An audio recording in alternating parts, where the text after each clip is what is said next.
Doctor Shafiqur Rahman ২৪-এর বিপ্লবী শহীদদের কাছে গেছে। শহীদ ভাইয়ের মা সহ্য করতে না পেরে সন্তান নাই, সন্তানের কথা মনে হয়ে দৌড়ে গিয়ে তার বুকে মাথা দিয়ে কাঁদতেছে।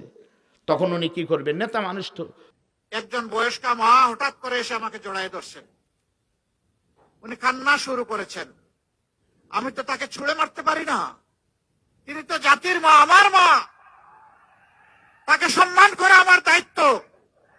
সেটা নিয়ে এক শ্রেণীর ইতর দেখলাম গুলিং শুরু করেছে। তোদের কি মা নাই? জুলাইকে তোরা স্বীকার করিস না?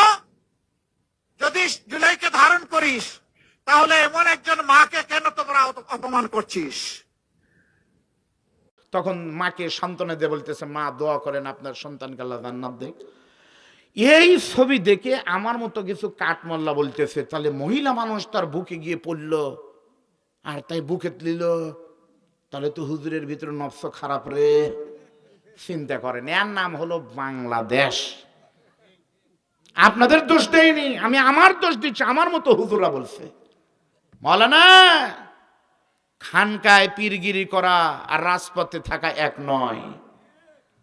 ওরসে লক্ষ লক্ষ মানুষ সব মনে করেন সব আমার, সময় মতো বুঝবেন আপনার একটাও না। পীরগিরি করা আর রাজপথের নেতৃত্ব দিয়ে এক নয়। আল্লাহ জানে এইবার এ সকল অভিশপ্তদের তা দেখায় দেয়। ধরে বলেন আল্লাহুম্মা আমিন।